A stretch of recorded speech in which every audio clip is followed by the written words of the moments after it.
and you see that artwork here, I think. So this is the artwork. So this is a street, this is a public space, this is the artwork.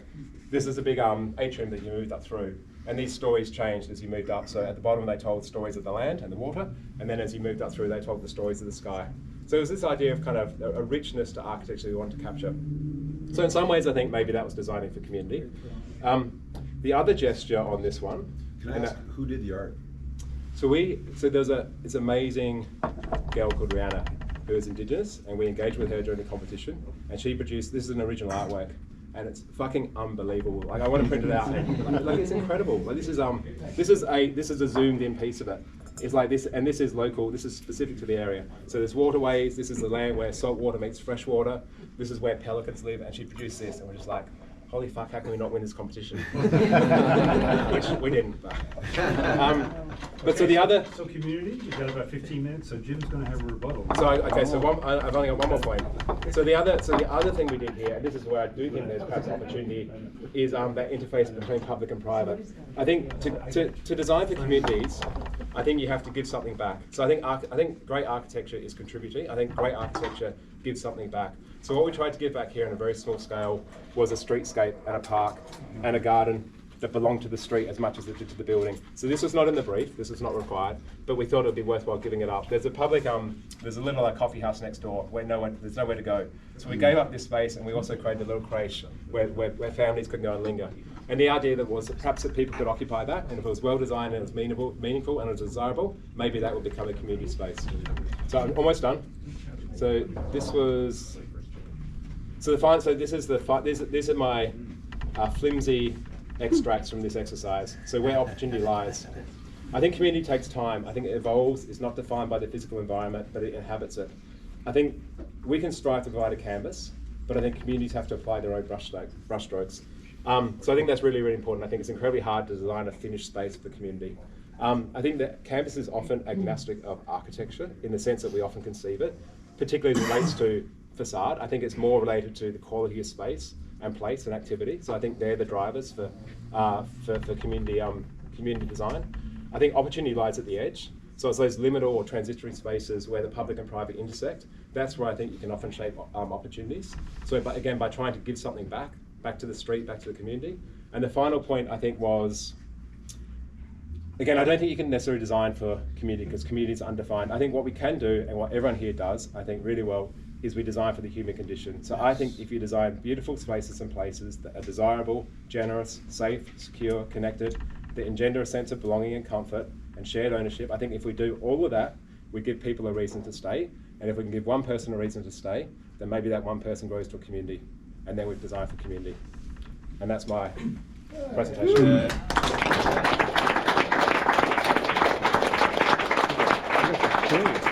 Well, if I'm to stay in character, I have to ask you, what is the point of all of that if they're on their phones? My daughters, I toured my daughters around Europe, and they don't see anything. I say no more. They're just looking at their phones. I rest my case. There's two quick rebuttals. Well, is that the end? Is that what you want to rebut, or do you want to rebut? You want to argue? Fight? That would be friends.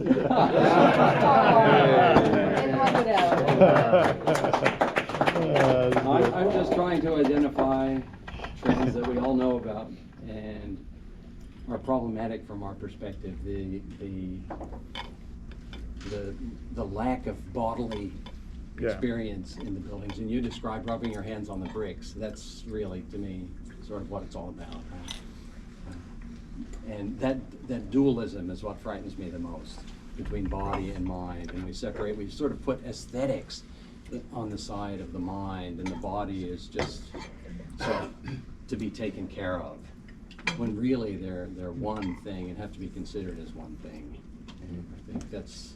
See, I live in hope that we haven't lost that connection with one another. I think community is incredibly important.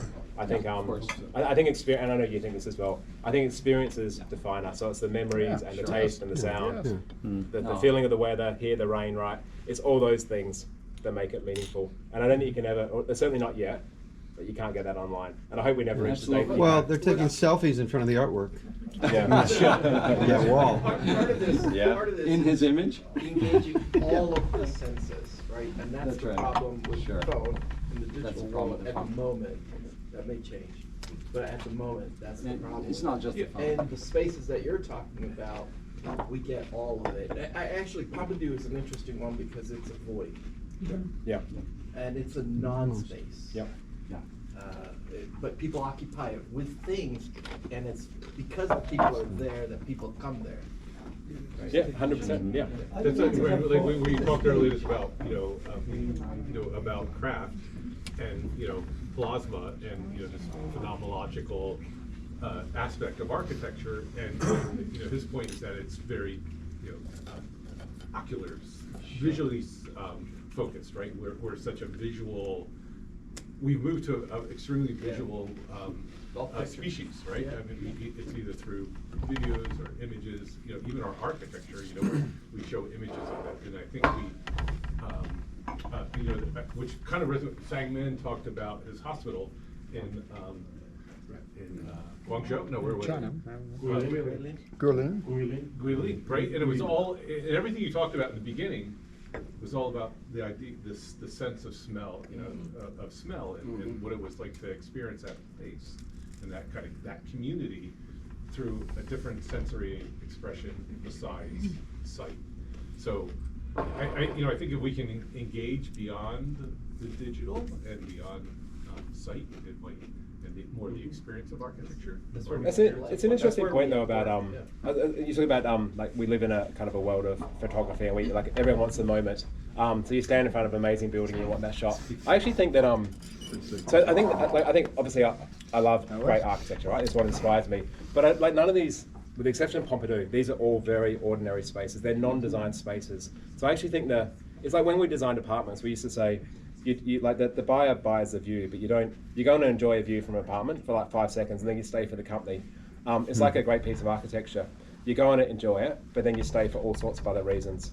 So I think it's all those other reasons. So if we're truly designing for community, we can never put aside the things that we hold dear.